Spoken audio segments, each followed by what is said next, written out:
नमस्कार, आप देख रहे हैं स्पेशल रिपोर्ट न्यूज रूम से। आपके साथ मैं हूं अंजना ओम कश्यप। आज बात ज्ञानवापी केस में लोअर कोर्ट के ऑर्डर की।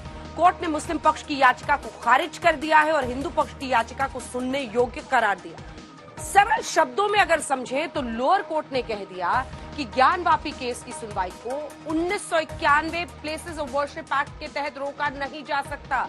हिंदू पक्ष की याचिका में प्लेसेस ऑफ वर्शिप एक्ट बाधक नहीं है।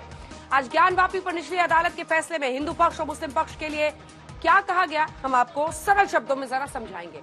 हिंदू पक्ष की कौन सी दलील मुस्लिम पक्ष पर भारी पड़ी, आखिर मुस्लिम पक्ष की याचिका खारिज होने का मतलब क्या है, अब ज्ञानवापी में आगे क्या होगा। दरअसल जिला जज के ऑर्डर के बाद दोनों पक्ष की तरफ से अपने अपने दावे किए जा रहे हैं। मामला पेचीदा है, लिहाजा आप किसी की बात सुने, किसी के दावे को सच माने, उससे पहले आपको 26 पन्नों के ऑर्डर की A to Z डिटेल बताते हैं, ताकि आपको पता चले कि ज्ञानवापी पर आए फैसले में है क्या।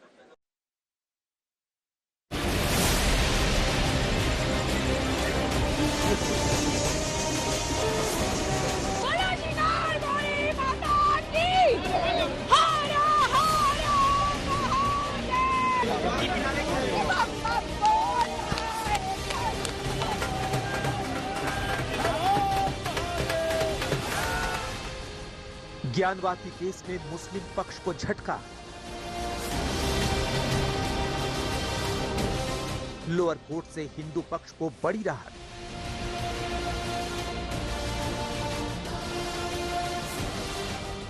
ज्ञानवापी पर लागू नहीं 1991 वर्शिप एक्ट।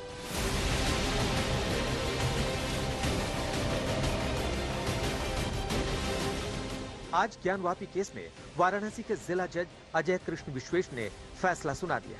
फैसला ये कि हिंदू पक्ष की अर्जी पर सुनवाई होगी, जिसमें श्रृंगार गौरी की पूजा करने की मांग की गई थी। खुशी हुई, बहुत खुशी हुई। 7-11 खारिज हो गया और फिर हम लोगों ने अपना खुशी हुए। हम लोग आज सुबह से खुश थे कि आज हम लोगों ने इतिहास रचा है। आज हम लोग के चेहरे में कोई डर नहीं, कोई कुछ नहीं। श्रृंगार गौरी की पूजा की मांग को लेकर आई थी, अब आगे मांग करेंगे ना, बाबा दर्शन, उनके मुक्ति और मां श्रृंगार गौरी का। जितने हमारे हिंदू भाई बहन हैं आज अपने घरों में घी के दीपक जलाए, शंख नगाड़े बजाए और हर हर महादेव का नारा लगाए। हर हर महादेव, बोलो श्रृंगार गौरी माता की जय। बम बम बोल रहा है काशी। दरअसल हिंदू पक्ष की मांग को लेकर मुस्लिम पक्ष की तरफ से अंजुमन इंतजामिया कमेटी अदालत पहुंची थी। दलील रखी गई कि हिंदू पक्ष की याचिका सुनने योग्य नहीं है, क्योंकि ऐसी किसी याचिका को 1991 का वर्शिप एक्ट रोकता है। मुस्लिम पक्ष की इस दलील को कोर्ट ने खारिज क्यों किया?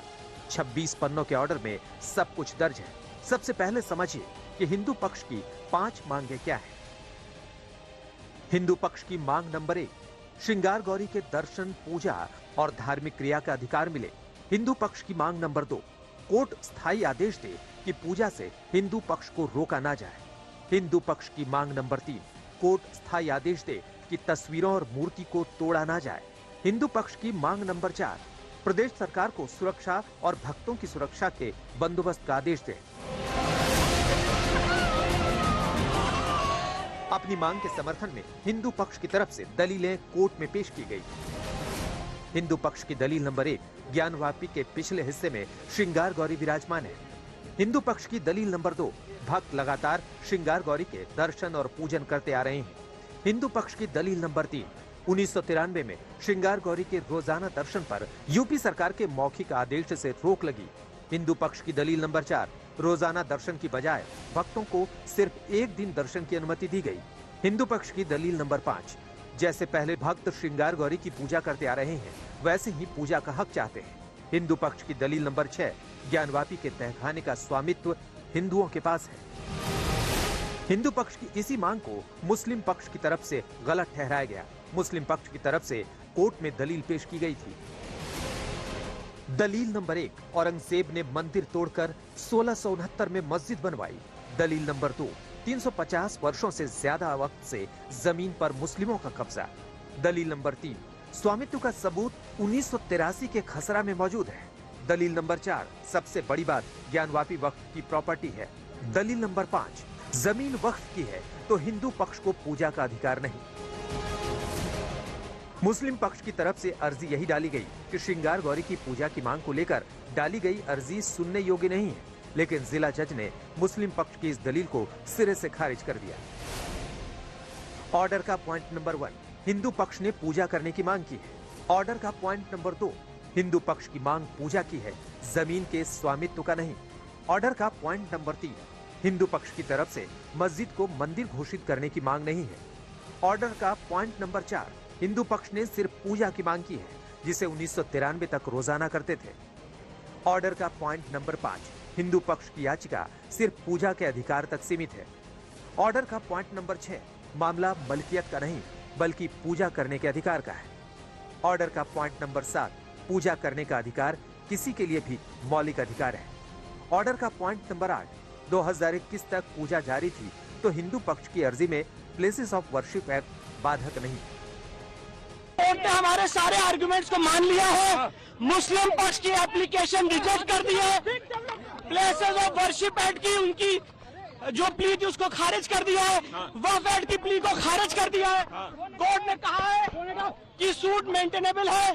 अब इस मामले की अगली सुनवाई 22/9 को होगी और एविडेंस लीड की जाएगी। इशूज जो मुस्लिम पक्ष की पिटीशन है ऑर्डर 7 रूल 11 की, वो रिजेक्ट कर दी गई है।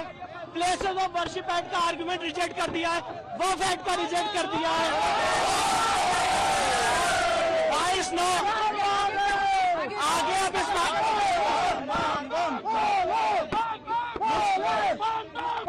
अजय कृष्ण विश्वेश जो कि इस मामले के जज थे, उन्होंने फैसला पढ़ना शुरू किया।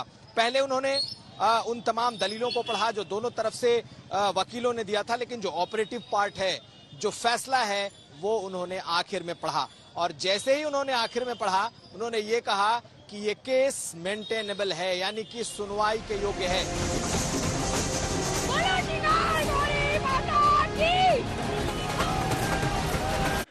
अब आपको समझ में आ गया होगा कि 26 पन्नों के ऑर्डर में क्या है। दरअसल ज्ञानवापी पर जिला जज वाराणसी के ऑर्डर के बाद हिंदू पक्ष से सत्य की जीत करार दे रहा है।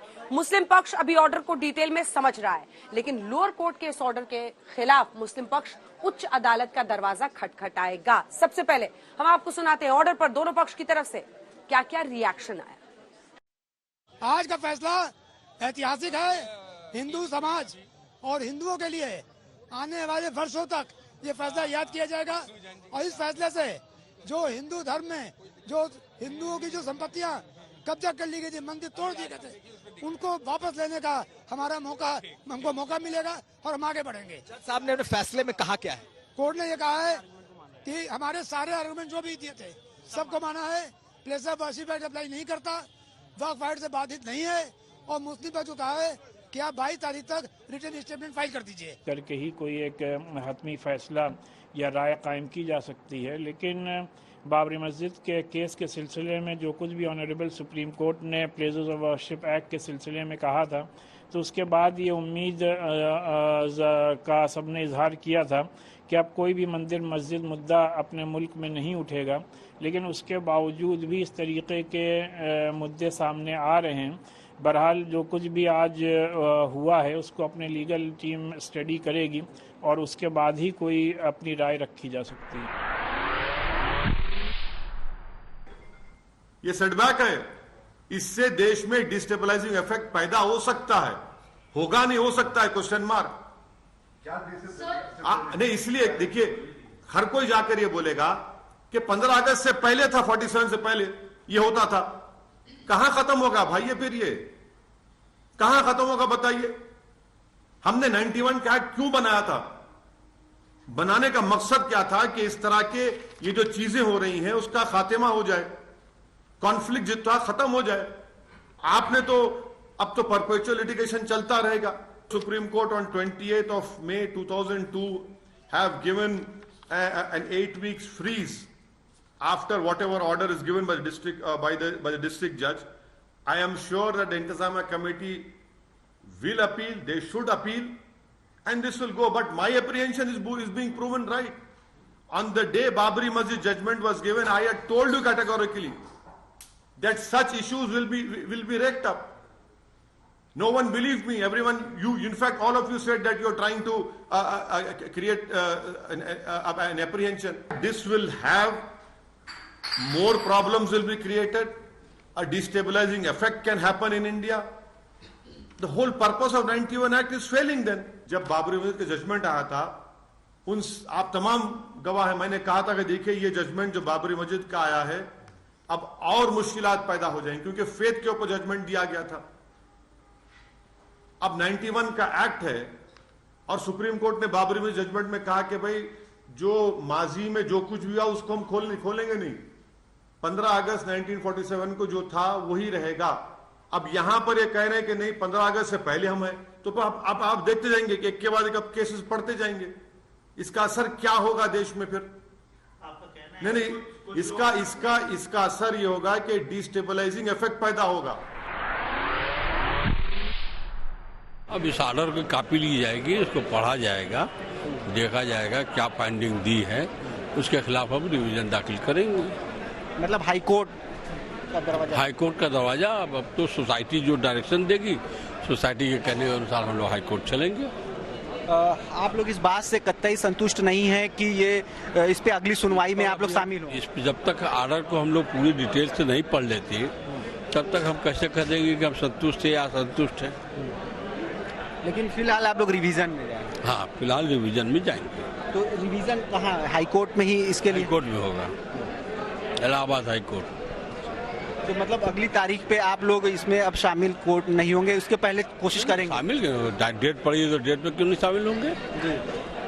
देखा जाएगा। जैसे ही मुकदमा जज किया है और स्पष्ट कहा कि जो है प्रतिपक्ष का जो है 7-11 इस पर लागू नहीं होता, वक्फ बोर्ड लागू नहीं होता और इसमें हिंदू समाज की तरफ जीत हुई है, हिंदू समाज साधन धर्मियों की जीत हुई है और 22 तारीख दिया गया है, पुनः जो है मुकदमा चलता है। उस दिन आज भी सोमवार है, निश्चित यह विजय दिन हिंदू समाज के ज्ञानवापी मंदिर के लिए यह शिलान्यास का बीजारोपण का दिन है।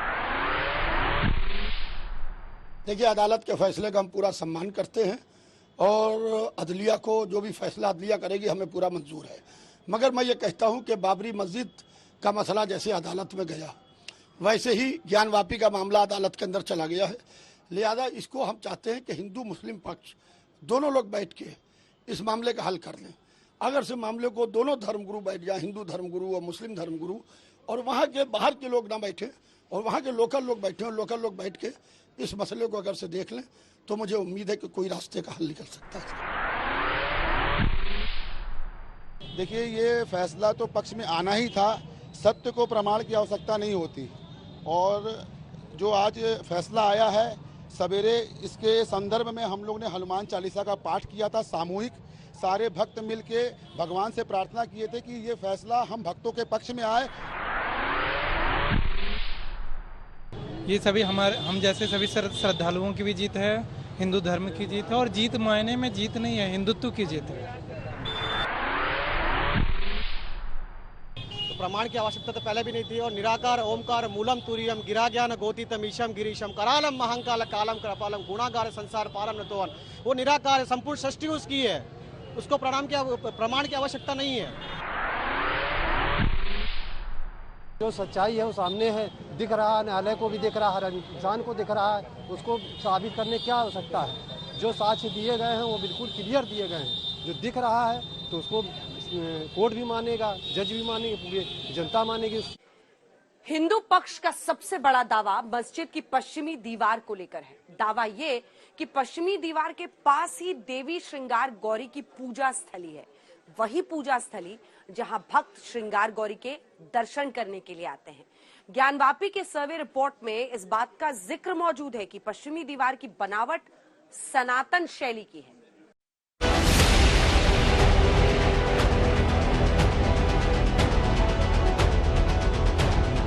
ये है श्रृंगार गौरी का पूजा स्थल, जिसे हिंदू प्रतीक के तौर पर पूजते हैं।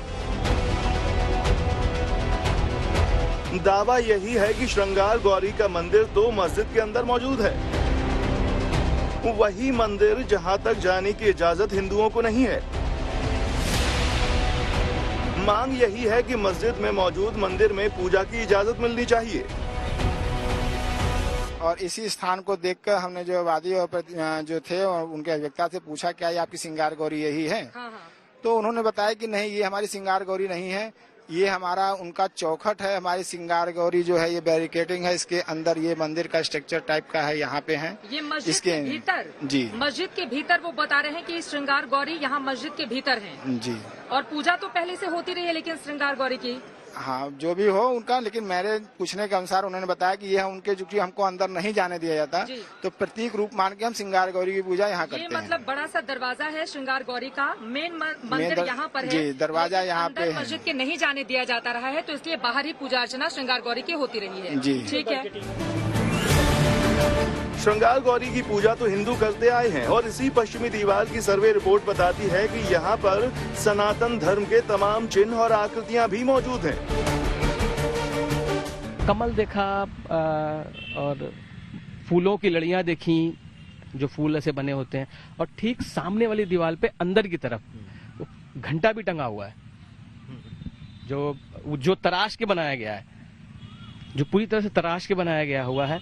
उसकी चैन दिख रही है, पूरी चैन लटक रही है, फिर नीचे घंटा बना हुआ दिख रहा है, फिर उसके बगल कलाकृतियां बनी हुई हैं, जो ये महसूस होती हैं या जो लगती हैं कि हाँ हिंदू संस्कृति से जुड़ी हुई चीज। घंटा किस तरफ, श्रृंगार गौरी स्थल की तरफ है या मस्जिद की तरफ है? मस्जिद की दीवार पे, मतलब जहाँ पे पश्चिम वाली दीवार पे, जहाँ एंट्री है, जहाँ नहीं है? नहीं, जहाँ एंट्री नहीं है, मतलब जहाँ आप नहीं जा पाओ, आपने दूर से देखा? दूर से देखा उसको मैंने, दूर से देखा। मस्जिद के निकट या मस्जिद के पास? सर जी, मस्जिद की दीवार पे, दीवार पे वाली दीवार पे घंटा है। हाँ। मतलब बजाने वाला है या पेंट? नहीं, बताया ना, वो कलाकृति है। अच्छा, कलाकृति है। हाँ, वो तराश के बनाया गया है, वो तराश के बनाया गया है, मतलब एक नक्काशी है। सर्वे के दौरान मौजूद रहे वीडियोग्राफर ने पश्चिमी दीवार का एक एक सच आज तक से बातचीत के दौरान बयां किया। सवाल यही है कि अगर दीवार मस्जिद की है तो सनातन धर्म के प्रतीक चिन्ह क्यों हैं? ज्ञानवापी विवाद में कोर्ट कमिश्नर्स द्वारा जो रिपोर्ट सबमिट की गई है उसमें एक बड़ी महत्वपूर्ण बात सामने आती है। वह यह है कि उत्तर पश्चिम दिशा में जो अवशेष मिले हैं उनमें देवताओं से संबंधित और हिंदू धर्म के प्रतीक चिन्हों से संबंधित अनेक कलाकृतियां हैं। बहुत महत्वपूर्ण है क्योंकि उत्तर पश्चिमी दिशा वायव्य दिशा है जो भगवान शिव से संबंधित है। इस दिशा में कलाकृतियों का मिलना हमारे पौराणिक वास्तुशास्त्र की पुष्टि करता है, नंबर 1। और नंबर 2, डमरू और शेषनाग के जो दूसरे अतिरिक्त चिन्ह अन्य दिशाओं में मिले हैं वह भी पौराणिक वास्तुशास्त्र के अनुसार ही हैं। तो क्या सर्वे के बाद कानूनी लड़ाई में हिंदू पक्ष का दावा और मजबूत हुआ है? चित्रा त्रिपाठी के साथ कुमार अभिषेक, वाराणसी, आज तक। मुस्लिम पक्ष का पूरा केस 1991 के वर्शिप एक्ट पर टिका था। दावा यही किया गया कि हिंदू पक्ष की याचिका सुनने योग्य ही नहीं है। हालांकि जिला जज वाराणसी ने अपने ऑर्डर में साफ कर दिया है कि मुस्लिम पक्ष की दलील में कोई दम नहीं है। अब सवाल है कि जिस 1991 के वर्शिप एक्ट का हवाला मुस्लिम पक्ष दे रहा है उस पर आगे क्या हो सकता है। जिला अदालत ने अपने फैसले में लिखा है कि 1993 तक के सबूत श्रृंगार गौरी के पक्षकारों ने या उनके भक्तों ने, याचिकाकर्ताओं ने पेश किए हैं। तो अदालत इस बात से कन्विंस है कि वहां पर 15 अगस्त 1947 का 1993 तक पूजा होती रही है। तो ये जजमेंट का हिस्सा होना ये कितना असर करेगा बाकी और मामलों पर? देखिए, कोर्ट जो 7/11 को जब डिसाइड करती तो ये ऑर्डर्स होते हैं। बेसिकली ये ऑर्डर एक प्राइमा फेसी होते हैं। इनका अल्टीमेटली जब सूट डिसाइड होगा तो वो कोर्ट उसको देखेगी। प्लस ये टाइटल सूट नहीं है। टाइटल सूट ना होने की वजह से कोर्ट को केवल ये देखना था कि इस समय हम ये 7/11 में मेंटेनेबल होगा। जो प्रेयर है वो केवल इनकी प्रेयर है, पूजा अर्चना करने की इजाज़त जो कि पहले से हो रही है पूजा, उसको कंटिन्यू करे या ना करे। तो ये कहना कि ये जो प्राइमा फेसी कोर्ट ने होल्ड किया है, इन फैक्ट्स को ये नहीं माना जाएगा कि एविडेंस के साथ इसको डिसाइड कर दिया और आगे ये इशू नहीं उठेगा। ये कोर्ट कल भी डिसाइड करेगी, जब जजमेंट फाइनल होगा उसमें ये डिसाइड होगा। तो यानी जैसे ओवैसी कह रहे हैं कि अब तो हर थाने में हर जगह का रास्ता खोल दिया है कोर्ट ने, ऐसा लिख के अपने ऑर्डर में, तो क्या सच में बाकी और मामले ऐसे ही सिमिलर मैटर्स हैं, क्या उसके लिए रास्ता खुल गया है ऐसा लगता है? देखिए, बाकी मैटर में सेम लाइन पर पार्टीज जा सकती हैं पक्षकार, लेकिन जो उनका डिसीजन होगा कोर्ट का वो उनके अपने तथ्यों के आधार पर होगा। इनके तथ्य इसके इस जजमेंट के बेसिस पर वो नतीजे नहीं आएंगे। ये लाइन पर आर्ग्यूमेंट हो सकता है, बट मेरे को नहीं लगता है कि ये जजमेंट को रिलाई करके दूसरा जजमेंट एक नजीर की तरह से पेश करेगा। ये तो वाराणसी की जिला अदालत का फैसला है। जिला अदालत के फैसले दूसरे जिलों की अदालतों पर भी लागू नहीं होते, तो ऐसे में ये तय करना जल्दबाजी होगी कि इसका बाकी देश के अन्य हिस्सों में इसी तरह की याचिकाओं या इसी तरह के विवाद पर इस फैसले का कितना असर होगा। ये बहुत जल्दबाजी है, क्योंकि ये फैसला अभी इसके आगे पूरा मुकदमा लड़ा जाना बाकी है, पूरी सुनवाई होनी बाकी है, और जो मुख्य मुद्दा है उस पर तो सुनवाई जब होगी तो उसमें तो शायद लग रहा है कि सुनवाई होते हुए और फैसला आते हुए कई दशकों लगेंगे। कैमरामैन कृपाल सिंह के साथ संजय शर्मा, दिल्ली आज तक। आपने ज्ञानवापी का पूरा केस देखा, कैसे आज हिंदू पक्ष कोर्ट के फैसले को अपनी जीत मान रहा है। अब आपको दिखाते हैं यूपी के अवैध मदरसों पर भी योगी सरकार का एक्शन शुरू हो गया है। मदरसों के सर्वे का ब्लूप्रिंट तैयार हो चुका है। सर्वे में 11 बिंदु रखे गए हैं जिन पर मदरसा संचालकों से पूछताछ और फिर पड़ताल की जाएगी। लेकिन अलीगढ़ से लेकर देवबंद तक मदरसों में जांच टीमों ने पहुंचना शुरू कर दिया है। मदरसा संचालकों से सवाल पूछने शुरू किए गए हैं। इसी बीच यूपी के अमेठी में एक अवैध मदरसे पर बुलडोजर भी चलाया गया है। मदरसों पर सर्वे के साथ साथ सियासत भी तगड़ी हो रही है। आइए देखते हैं ये स्पेशल रिपोर्ट।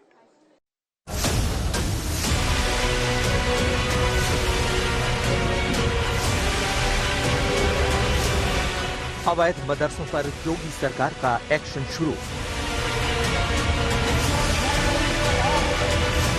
मदरसों पर योगी सरकार के सर्वे का ब्लूप्रिंट तैयार। 11 बिंदुओं पर होगा यूपी में मदरसों का सर्वे।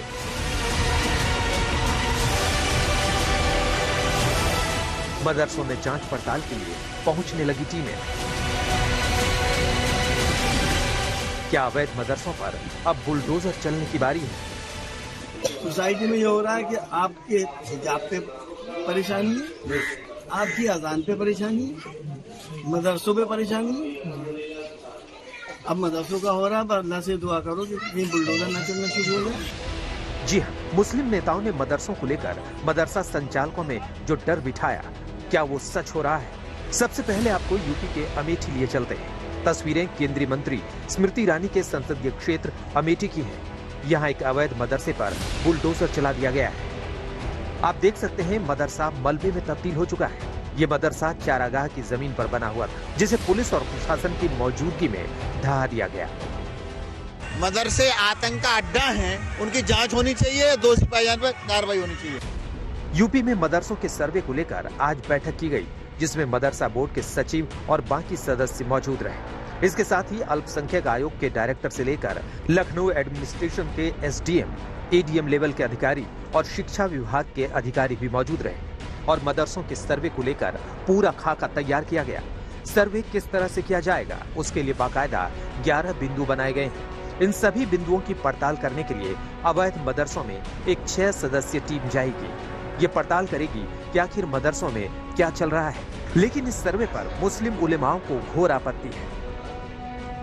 अगर सर्वे करना ही है तो उन मदारिस का किया जाए जो एड की बुनियाद पर या मदरसा बोर्ड के मातहत चल रहे हों। उनके बेसिक इंफ्रास्ट्रक्चर का सर्वे किया जाए, उनका तालीमी स्टैंडर्ड पर उनका सर्वे किया जाए। लिहाजा मेरा यही मानना है कि जो भरोसा सरकार की जानिब मुसलमानों का बढ़ रहा था, इस मशवरे के बाद और इस हुक्म के बाद कहीं न कहीं उसको भी ठेस पहुंची है। आज मदरसे से जो बच्चा पढ़ता है, ये वो मौलाना अगर बन गया तो दूसरे बच्चे को भी वो मौलाना बनाने का काम करता है। वो ना कोई वकील बनता है, ना डॉक्टर बनता है, ना इंजीनियर बनता है, ना साइंटिस्ट बनता है। तो सरकार की जो चिंता है ऐसे बच्चों के लिए है कि वो देश की मुख्यधारा में आकर के इस देश की ताकत बने, ना कि कमजोरी। वहीं दूसरी ओर आप अगर गौर करेंगे, इस पर ओवैसी हैं या सपा बसपा कांग्रेस है या मदनी हैं, क्योंकि टोटल जमीयत और दूसरे जो संगठन हैं वो इस तरह के मदरसों के चंदों पर ही पल रहे हैं।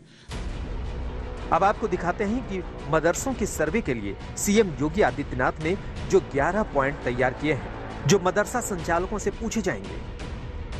पहला, मदरसे का नाम। दूसरा, मदरसे का संचालन करने वाली संस्था का नाम। तीसरा, स्थापना वर्ष। चौथा, मदरसे की आवृत्ति का संपूर्ण विवरण कीजिए अथवा किराए के भवन में चल रहा है। पांचवा, क्या मदरसा की इमारत छात्र छात्राओं के लिए उपयुक्त है, सुरक्षित है, पेयजल, फर्नीचर, बिजली, शौचालय है। छठा, मदरसे में पढ़ने वाले छात्र और छात्राओं की कुल संख्या कितनी है। सातवां, मदरसे में स्कूल शिक्षकों की संख्या कितनी है। आठवां, मदरसे में लागू पाठ्यक्रम क्या है। नौवां, मदरसे की इनकम का सोर्स क्या है। 10वां, क्या इन मदरसों में पढ़ रहे छात्र किसी अन्य विद्यालय में नामांकित हैं। 11वां, क्या किसी गैर सरकारी समूह संस्था से मदरसे की संबद्धता यदि की गई है तो उसका विवरण दें। हम आपको बता दें कि सर्वे में रखे गए 11 बिंदुओं में से 3 पॉइंट ऐसे हैं जो मदरसा संचालकों की परेशानी बढ़ा सकते हैं। ये पॉइंट हैं 8वां, 9वां और 11वां। मतलब मदरसा में पाठ्यक्रम को लेकर कोई एक निर्धारित फॉर्मेट नहीं है। कई मदरसों से बच्चों के बीच कट्टरपंथी सोच के विकास की बात कही जाती रही है। ऐसे में सिलेबस को लेकर सबसे अधिक दबाव में मदरसा संचालक बताए जा रहे हैं। ये मुसलमानों का हैरेसमेंट किया जा रहा है, हमारे फंडामेंटल राइट को छीना जा रहा है। और मैं योगी जी से ये कहना चाहूँगा कि मदरसों से पहले आप मठों की जांच करवा लीजिए, आश्रमों की जांच करवा लीजिए, इल्लीगल ज़मीनों पे जो बनी हुई मनादिर है उनकी जांच करवा लीजिए। हमारे मदरसे ना आपसे पैसा मांगते हैं, ना हमारे मदरसे आपकी ज़मीनों पर हैं। हमारे मदरसे, हमारी मसाजिद जो है वो लीगल ज़मीनों पर बनी हुई है। जो मदरसे आपने अडॉप्ट किए हैं, जो मदरसे सरकारी हैं, जो उन मदरसा बोर्ड उनको आप तो सैलरी दे ही नहीं रहे। 5-5 साल से उनके जो भी उस्ताद हैं, पढ़ाने वाले टीचर हैं, 5-5 साल से आपने उनको तनख्वाह नहीं दी, आप उनको तनख्वाह दीजिए। मदरसों के सर्वे का जो प्रयास है वह वहाँ की शिक्षा व्यवस्था में सुधार का प्रयास है। और उस शिक्षा व्यवस्था के सुधार के प्रयास को लेकर के जो सवाल करते हैं वो केवल तुष्टीकरण की राजनीति करके उन गरीबों को, उन बच्चों को पढ़ने से वंचित करना चाहते हैं जो आधुनिक शिक्षा पा सकते हैं, तकनीकी शिक्षा पा सकते हैं और उनके जीवन का सही मायने में जैसा विकास आज चाहिए वो विकास हो सकता है। सरकार की मंशा एकदम साफ है, अच्छी है। लखनऊ में सर्वे को लेकर मदरसा बोर्ड की बैठक बाद में हुई। उससे पहले ही यूपी में जगह जगह मदरसों की छानबीन करने के लिए टीमें निकल गई। तस्वीरें अलीगढ़ की हैं। बेसिक शिक्षा विभाग और तहसील की संयुक्त टीम ने अलीगढ़ के जौहर बाग के फैज मुस्तफा मदरसे में पूछताछ की। गवर्नमेंट द्वारा निर्देश दिया गया है कि गैर मान्यता प्राप्त जो मदरसे हैं उनके 12 बिंदुओं पर 12 पैरामीटर्स पे उनके डाटा हमें कलेक्ट करना है। तो उसके तहत ही हम यहाँ डाटा कलेक्ट करने आए थे। फैजानी मुस्तफ़ा जोहराबाग में, मदरसे का नाम है फैजानी मुस्तफ़ा, जोहराबाग अलीगढ़ में स्थित है। इस मदरसे का संचालन एक सोसाइटी द्वारा किया जाता है और इनके द्वारा बताया गया कि वक्फ की ज़मीन है और बाकी एक हॉल है 40 बाई 70 फीट का, उसी में बच्चों को पढ़ाते हैं लोग। यूपी के देवबंद में भी जकरिया मदरसे का निरीक्षण किया गया। अब असली सर्वे 13 सितंबर से शुरू होगा। टीमों को आदेश के मुताबिक 11 अक्टूबर तक सर्वे पूरा कर लेना है। ये टीमें 25 अक्टूबर तक अपनी सर्वे रिपोर्ट सरकार को देंगी।